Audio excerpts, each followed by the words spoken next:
Well, hello, fellow constitutionalists, and welcome to the Dan Clements Show, Christian Political Talk Show. I'm your host, Dan Clements, your constitutional warrior fighting for your right just to be an American.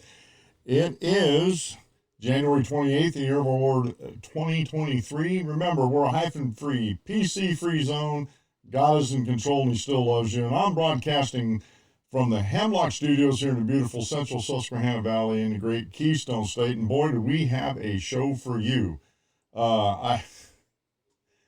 I found these clips on, let's see here. I'm going to get this right. Patrick Bet-Davis, a podcast about, he was interviewing, I have the link to the interview. It's a little over 2 hour or an hour and a half to 2 hour podcast that Patrick is doing with Neil deGrasse Tyson.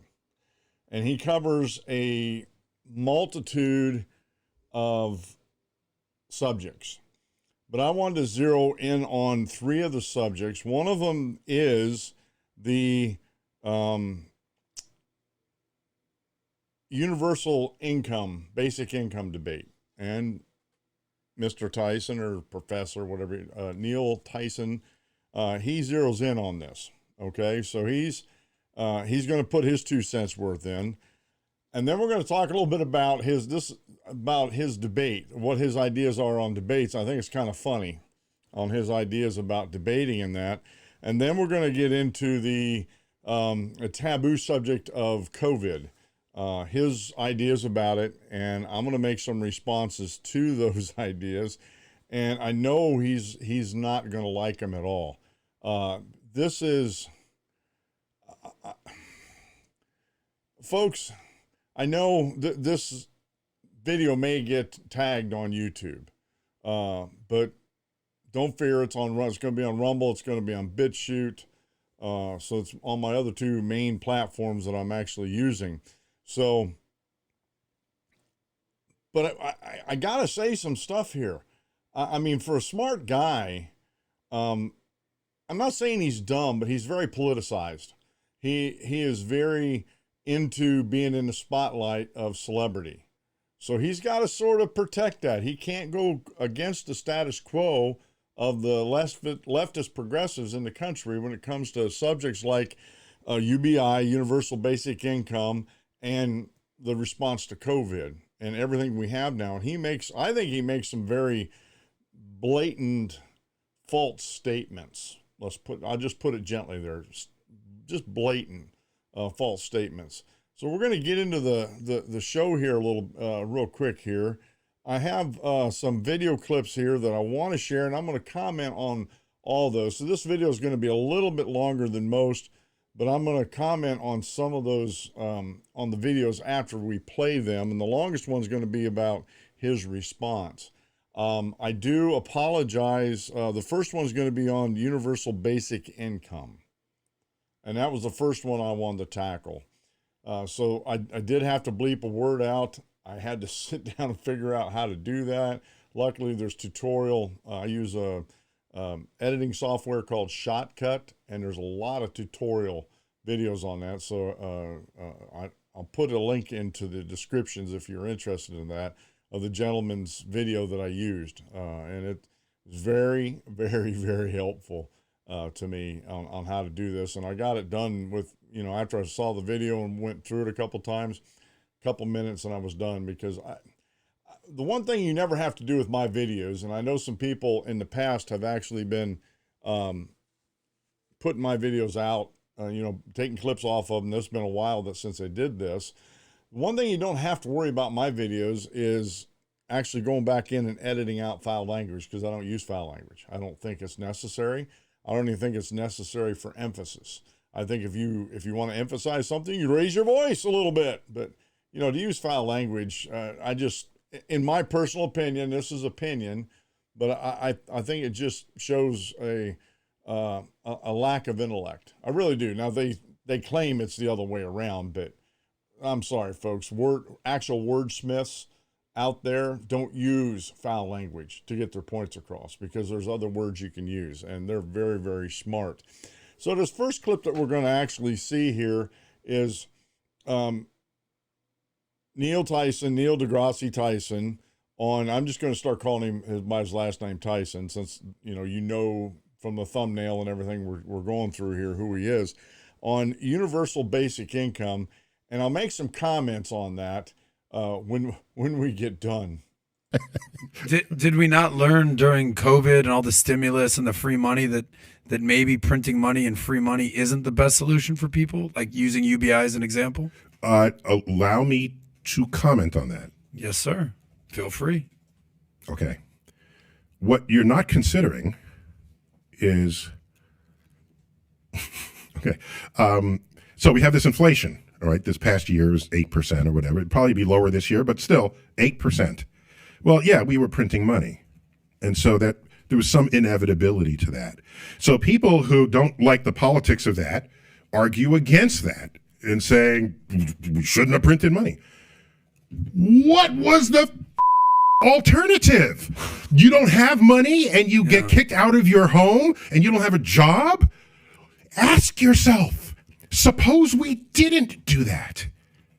And the entire industry that required people to leave their homes and pay money at a restaurant, at a shopping mall, at every place that required people's presence. They would be out of a job and homeless. Oh, let's do that, because that's a better solution than having a little bit of inflation 2 years after you have a stimulus package. All right.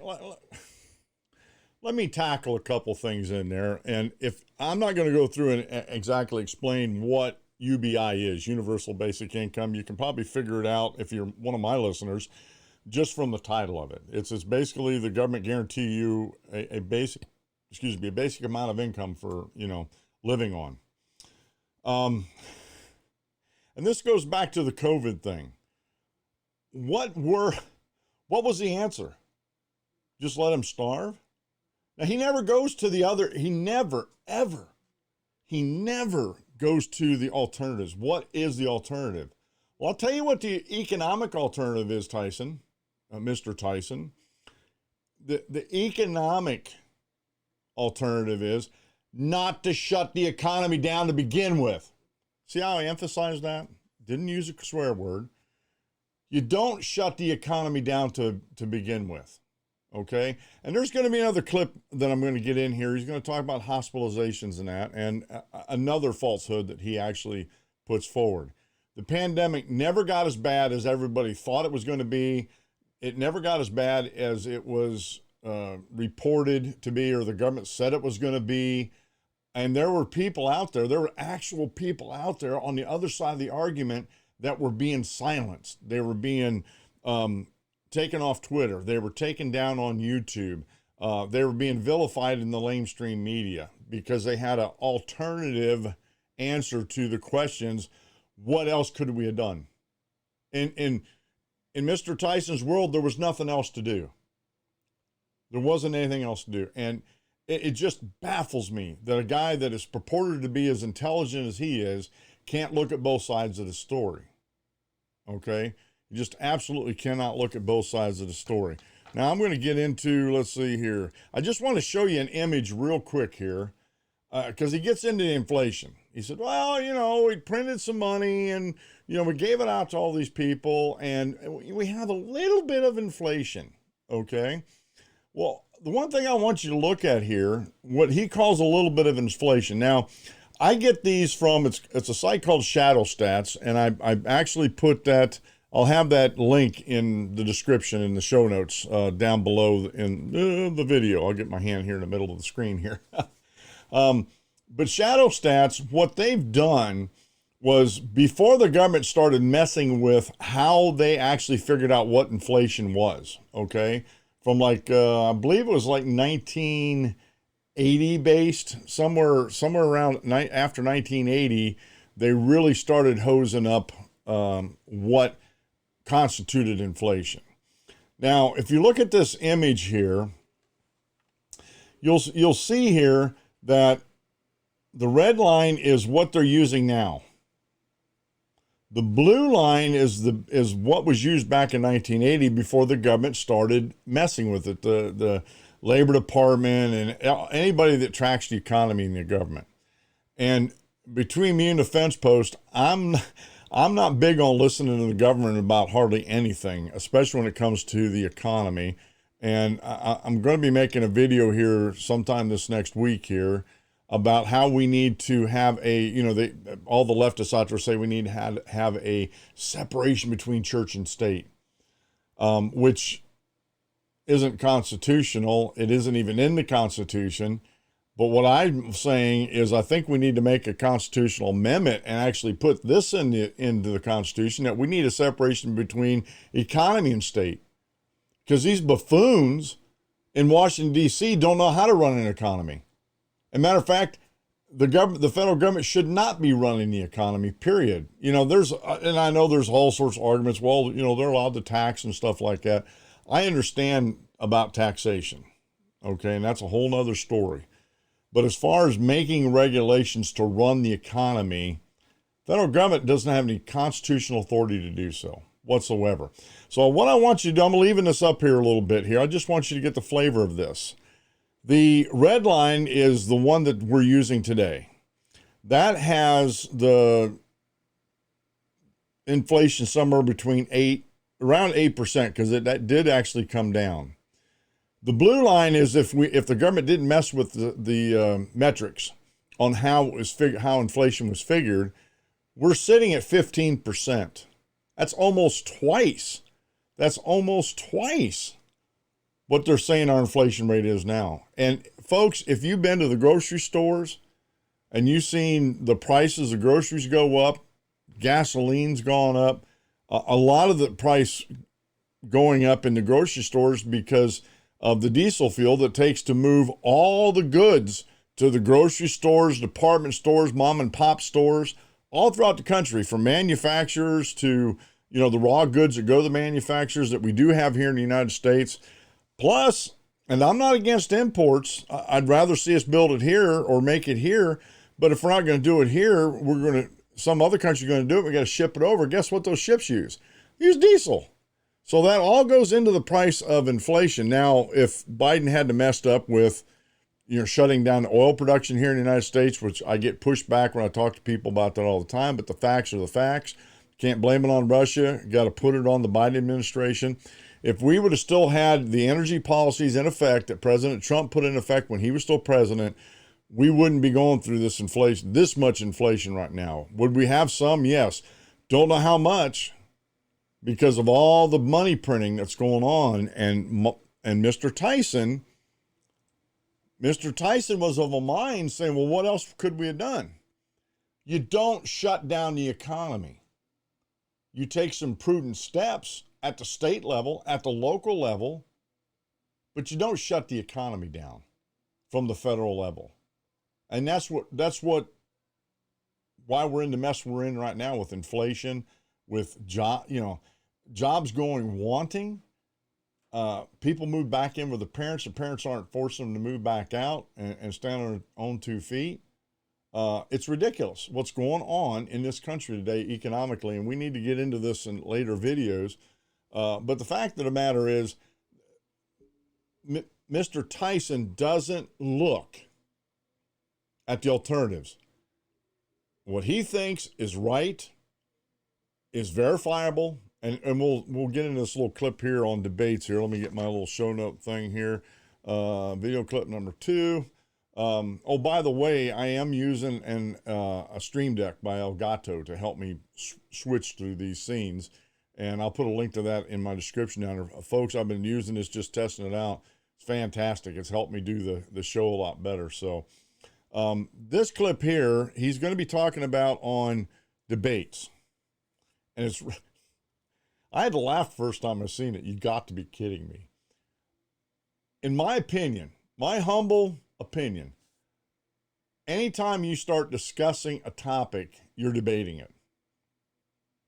Whether you think so or not, you're debating it. When I get on Facebook and some of the groups I'm in, we're discussing about the Bible and about what the Bible actually says, we're debating the issues there. We're not debating opinion, we're debating God's word. Now, sometimes people use their opinions and insert it into God's word and say, well, this is what it says, when it doesn't, but that's a whole nother subject. But when anytime you discuss something with somebody, you're debating whether it's opinion, and he makes a comment about opinions in there. Opinions should be based on evidence and facts. Something, if it isn't, especially if you're going to debate an opinion, it should be based on evidence and fact.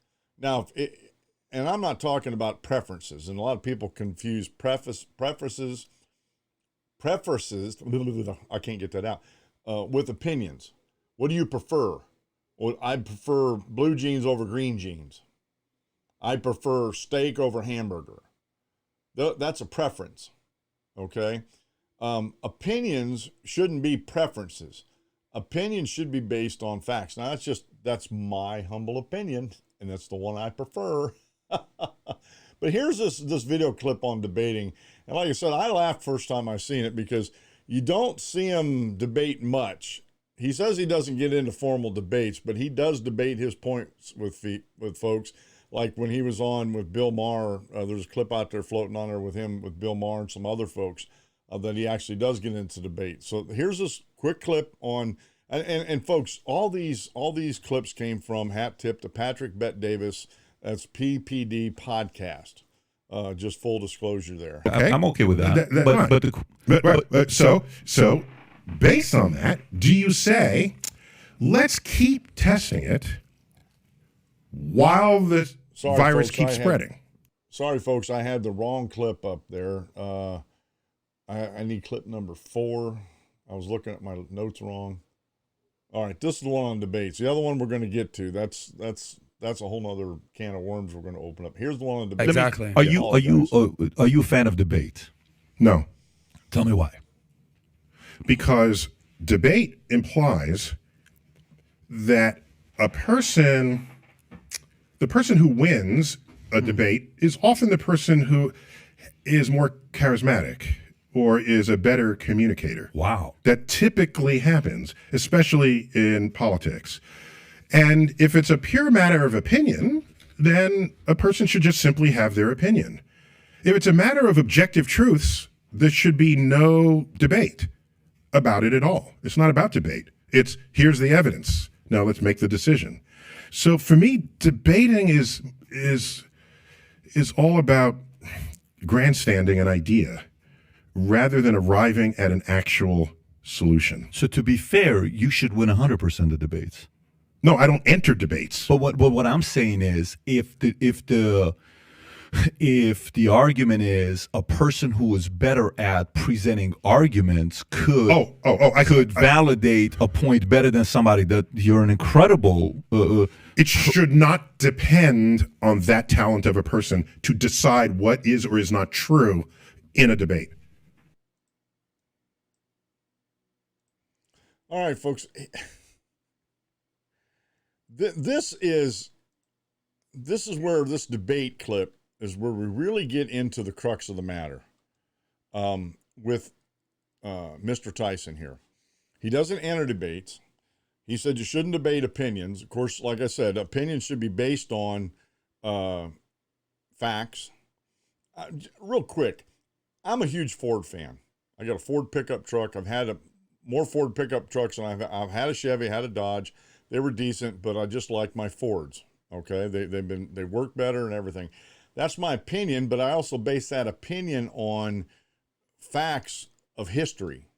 My dealing with Fords, working on Fords, having Fords. Now, some other people may not have the same experience, but I can back up my opinion with facts.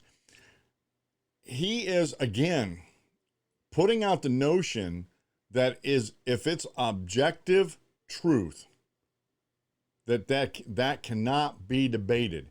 And that's been the whole crux of the response to COVID, that Fauci, the NIH, the federal government, folks like Mr. Tyson, the lamestream media, they were saying that this is settled science.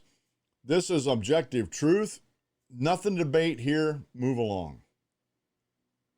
And I was always taught if something can't be questioned, then it's not objective truth.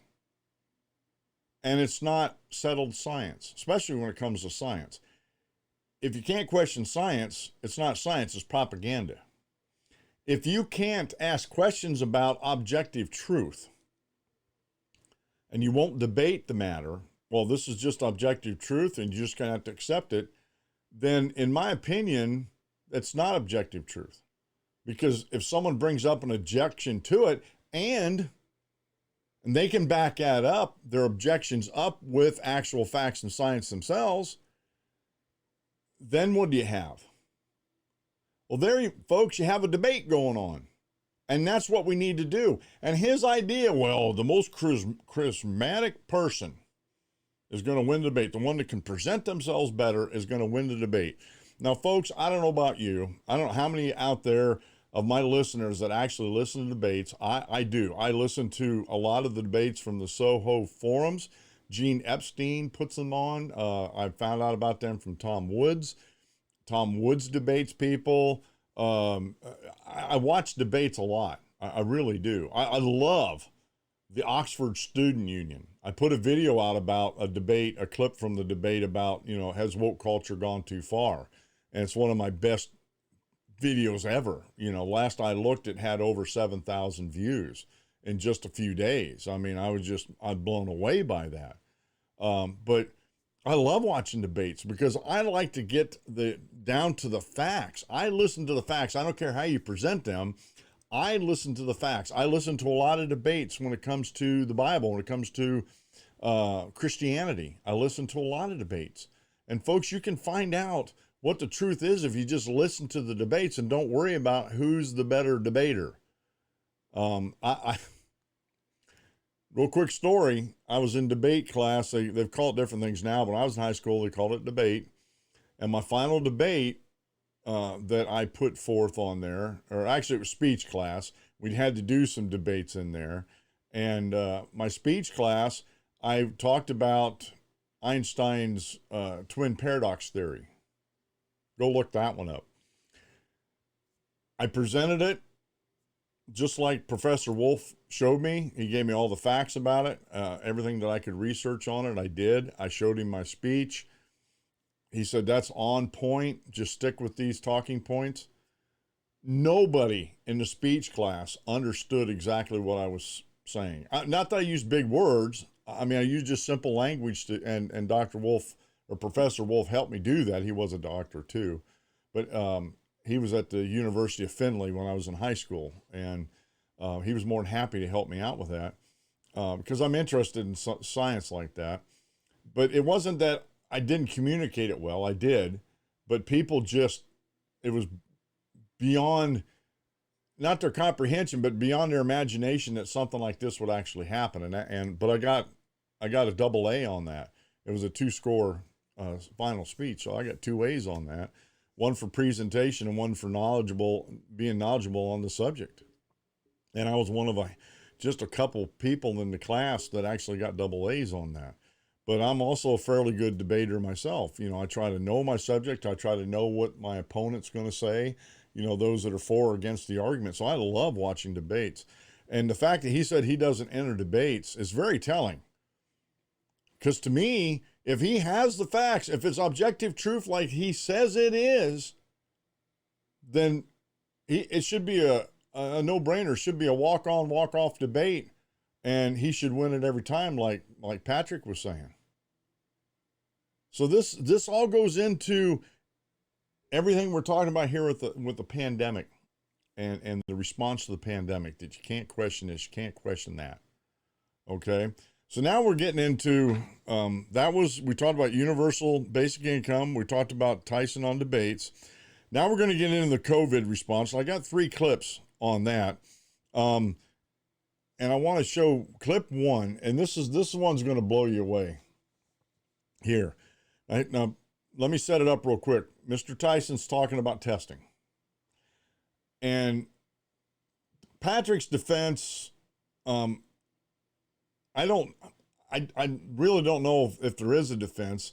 You know, Patrick said it wasn't tested. And then Tyson comes back with his answer. Let's listen to this real quick. So, for example, let me ask you, from what we knew at the beginning of COVID to what we know today, what do we know about the vaccine today that we didn't know while we were all testing it in America, taking it? What have we learned now? What do you mean testing it on America? There were tests before it was released. 9 months is not a long time to test. No, but it was tested. Yeah, but 9 months, the average is 5 to 10 years. I mean, 9 months is not enough. Okay, so you have to test. No, you have to ask. Hold on. It was tested in trials. Okay? By the way, I'm not claiming to be the expert on all this. I read all the same things you have, but I'm a scientist, so I read it as a scientist. Okay? There were trials. That's what the point of phase 1, 2, 3 trials are all about.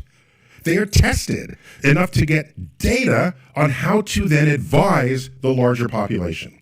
Yes, it was tested. For you to say it wasn't tested is a gap between your awareness and understanding how things work and what actually happened. It was tested. If you want it to be tested on millions of people instead of thousands, you can put in for that. All right, like I said, that was just a real short clip. Okay. Yes, it was tested. It was tested. What do you mean it wasn't tested? What I was hoping that Patrick would have said was it wasn't properly tested. Because Mr. Tyson's using a debate tactic where you make a comment saying it wasn't something when they did test it. I'll give them that. They did test it, but it wasn't properly tested. There were doctors, there were colleges, there was universities around the world, not only in America, around the world, that were saying that you're not properly testing this.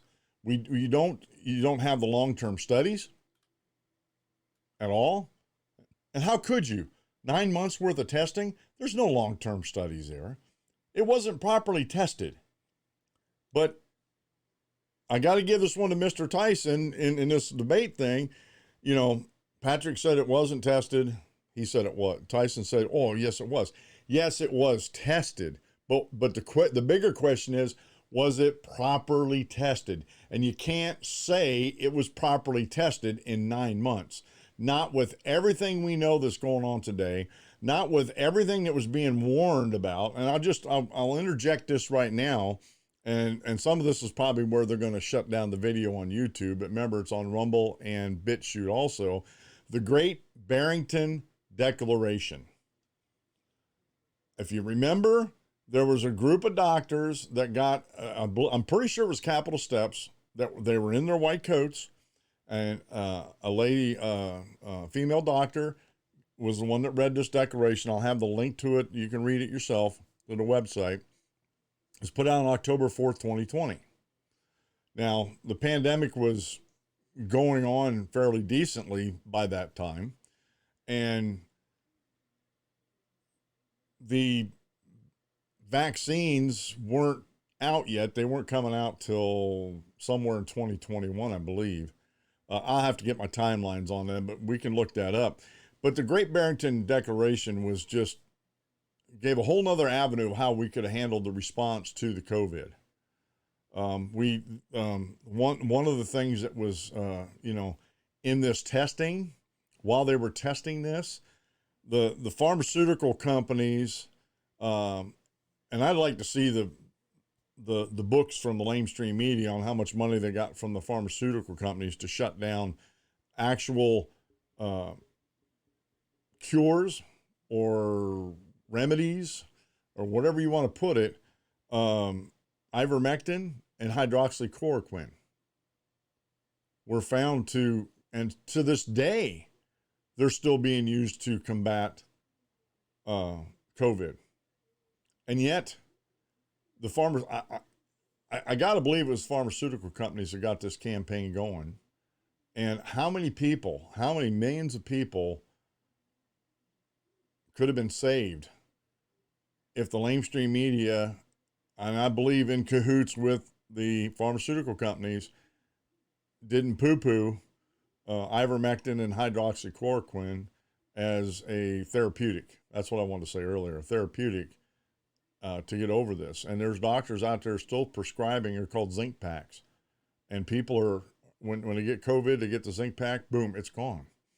I had COVID early on in 2020. I got over it naturally. I've been around, I don't know how many people since then that were tested positive for COVID, had symptoms, the whole 9 yards, didn't catch it again. And there was another thing that all this testing and that, they were poo-pooing natural immunity. They didn't want to look into it to see if it was a thing or not. And this is the one thing I want to stress to you. The doctors of the Great Barrington Declaration didn't just make this declaration and just go off, into obscurity. They made this declaration and they kept researching it all along. They kept researching everything all along. They talked about focused protection. I got an article in there about that. It's a very good read that they put out in November 25th, 2020. They talk about natural immunity in the Barrington doctors. I have a website. I don't know, did I put it up here? I'll make sure I put it up there. That's a website called PANDA Data, and it's mainly out of South Africa, the universities and everything down there. And other countries have been studying this as much or more than we have, and they're coming to totally different conclusions than we have. And matter of fact, the conclusions they're coming to were actually the right ones that the Barrington doctors and other doctors were saying, we don't need to shut down, masks don't work, things like that. And yet with Mr. Tyson, that's not the case. Oh, we tested it, but was it properly tested? And that's why I wish Patrick would have asked him, was it properly tested? Now, I can imagine what his answer is going to be. He's going to do the two-step shuffle and get around that. Was it properly tested? And knowing what we know today, I don't see how anybody could say it was properly tested. I don't. All right, the next clip is just a flat-out falsehood by Mr. Tyson here. He's going to talk about people are dying and hospitals are overflowing. Give this one a listen. Okay. I'm okay with that. So based on that, do you say, let's keep testing it while the virus keeps spreading? Okay, right. So this is the contest between the information you have available to you at that moment and what's going on outside the lab. People are dying. Hospitals are becoming overloaded. So do you say, we have good data on the 1,000. It's not yet at 1 million in case you wanted 1 million. Are you going to say, let's still do it let's wait another 6 months so we get another 1 million in here? Will you do that as a public health professional? No, I would have said, allow the individual to still have a choice that's okay with 1,000 instead of a few million. Leave the person have the choice. Not force him to take it or else you're going to get out of the Marines, and you've been doing this for 14 years. Not force him to take it or else you have to quit your job as a nurse. All right. And these clips we tested, people are dying, and I got a third clip that are just one right after the other out of the interview. Basically, what he was saying about people are dying in hospitals and hospitals are overflowing was found out to be just a bald-faced lie by the hospitals. There wasn't a single hospital that was overrun with COVID, not to my knowledge. All that I read about it. Now, here's what the hospitals did. And I'm not going to name it, but it's a major hospital in the central Susquehanna Valley. What they did was they allotted so many beds to COVID. Now, I'm of the understanding, because I asked, that any room, any recovery room, any room somebody's in that hospital has the capability of being turned into, in a moment's notice, as long as they have the equipment, into like an ICU. oxygen, EKGs, all that kind of stuff, respirators. And there was plenty of respirators throughout the country. Matter of fact, New York ordered, I don't know how many hundreds of thousands of them, and they sit, I don't know, I think they're still sitting in the warehouse today. But this was the accounting trick, as it were, that these hospitals, and I knew a couple of the nurses, the COVID nurses, yes, the rooms that they had designated for COVID, they were at capacity. But they canceled so many surgeries and so many procedures throughout that time, the hospitals were like ghost towns. And they had other nurses that could help, but they weren't going to expand the COVID beds. They did a little bit, but not by much. So that was the trick. And here's the other thing. One, Franklin Graham's, and I should have looked this up and I didn't. He has a charity that set up tents outside of Samaritan, I think it is. Set up tents outside of New York City to handle the overflow of patients. Never used. President Trump sent a Navy medical ship up to New York Harbor to handle the overflow from the hospitals. Never happened. Kristi Noem was the one, the governor of North Dakota. They kept, and also DeSantis of Florida, and I think Kemp of Georgia, they kept a daily report, or they're being reported on a daily report of how many hospitals. Now, what they did was, this is the correct way to look at it. They had so many hospital beds available in the whole state. They didn't separate out ICU, COVID, blah, blah, blah, blah, blah, right? They said, this is how many hospital beds we have, how many COVID cases do we have, and how many hospitals being overrun. North Dakota, none. Florida, none. Georgia, none. North Dakota never shut down. Georgia and Florida did, but then they opened up earlier. They said it was going to be a graveyard in those states, and it wasn't.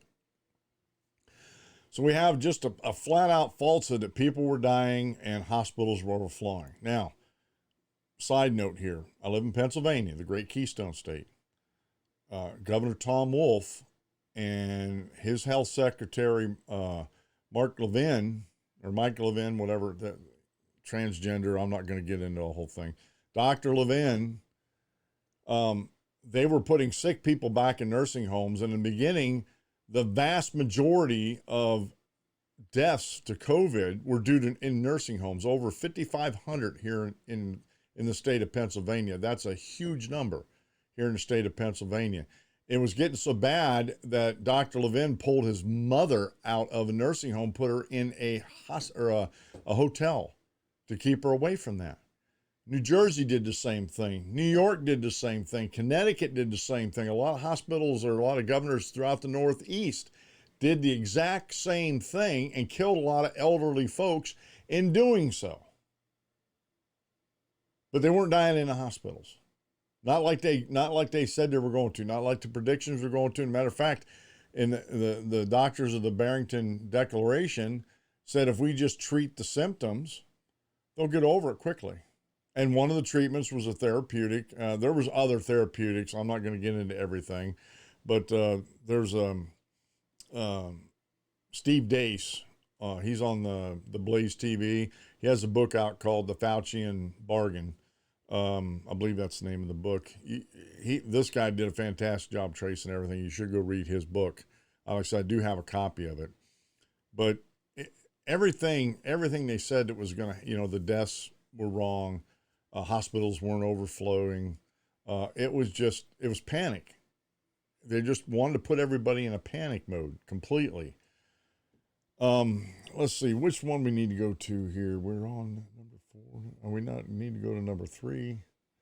All right. Number 3 is the last one we have in here. And this is the kicker. This is the whole crux of the government response to COVID, about how it's a social contract. And Mr. Tyson tries to explain this social contract. And when we get back after the clip, I'm going to explain to you what he was talking about, because he doesn't understand the social contract like it actually is. Okay. Let's give this a listen. No. There's a public health contract that you have signed implicitly as a citizen of a country where in part we depend on each other for health, our wealth, our security, and the like. And that contract is, in the best scientific evidence available at the time, if you do not get vaccinated, you will put other people in this organization at risk, and that organization does not want to take that risk. So you do not have this job anymore if you decline it. So with any public health decision, there has to be a consequence to you not participating in that social contract. Is it your job? In some cases it was. But no, we're not going to have the army bust into your home and force a needle into your shoulder. That's not going to happen. We pretty much did that. Well, only put your job at risk, yes. Yeah, 67% of Americans took the COVID. That's force. That's not a choice. That's a lot of force and coercing and pushing going on. But you can't go to the school unless you're vaccinated against mumps. I think that's bullshit. That's a different country. Yeah, but okay, what you want a country? No, America is supposed to be the one that offers the most freedom. That's what America is supposed to be. Yeah, okay, so watch. So for example, if you use that argument, somebody may say, well, freedom of choice. I want to choose what I want to do with the body. You're right. What body? If you want to get an abortion, it's your choice. Your own body. If you want to get an abortion, get an abortion. If I want to get the vaccine, I get to choose. So you can't force. If I can't force you to get an abortion, you shouldn't be able to force me to get that. Because it's not about you. It's about people you interact with, and that's the social contract of public health. We don't even. All right. That's the social contract of, and it's just, this just kills me. He has taken, he's saying we have, because we're citizens, we've implicitly signed this social contract when it comes to health that we can't infect other people. Now he's coming from, and you can go look this up. You can go look up the different ideas about social contract. Since Tyson at best is an agnostic, at worst from a Christian standpoint, he's an atheist. He is coming from what's called the Hobbesian view of social contracts. Now Hobbes, in his idea, I'm just simplifying it for you. Maybe I'm making it too simple, but in his idea that there are no natural rights, these are implicit rights that, or contracts that you make with society when you're a citizen of that society. Because Hobbes didn't believe that we had natural rights that were granted to us by God, like Thomas Jefferson and the Committee of Five in the Declaration of Independence, that we have these inalienable rights, and among these are life, liberty, and the pursuit of happiness, which includes owning property. I'm getting off track here a little bit, but Jefferson thought that we had these rights naturally, and where those rights come from? From a creator. We are endowed by a creator with these certain inalienable rights. And as a Christian, I believe that with all my heart. But Hobbes, he didn't take that view. He took more of a totalitarian view that the state is all there is, and if the state says jump, your only response is how high. Okay? And it wasn't until Adam Smith and especially John Locke came along in the Great Enlightening, that where John Locke especially put forth the idea of natural law and natural rights. And we would necessarily find the implication that he's talking about a creator, he's talking about God, that we have these rights. Okay? Now, are there responsibilities with rights? Absolutely. Absolutely. I mean, I can't tell you how many times when I was working in a factory that somebody came in there and they were like at death's door with the flu, and they still came to work anyway. Oh, I'm a hero. I can tough this out. And then the next week, a third of the workforce was down with the flu. And we were having to make the decision, do we stay home and lose a day's pay? course, we had sick days and stuff like that, which I don't understand why guys didn't use their sick days when they were sick. A lot of them faked illnesses. They ran out of sick days because they didn't want to use their vacation days. And when they actually got sick, they couldn't do anything else, had no other choices. So that was their choice that they made. But they did make a choice to come and work and infect all of us. Now, I'm a big proponent of natural immunity. I didn't normally get sick when the flu was running around the plant. I rarely, knock on wood, thank God that I got a immune system that he blessed me with, and I take care of it. I take my vitamins. I get plenty of sleep. I exercise 3 times a week for an hour in the swim pool. I eat right. I'm losing weight. I'm still a little overweight, but I'm losing weight. My diabetes is getting better. So I've always been on the healthy side when it comes to flus and stuff like that. And sometimes I just get a little bit of a flu every now and then, but about every 8 to 10 years, I get a doozy. And I'm sick for a couple days. But you know what?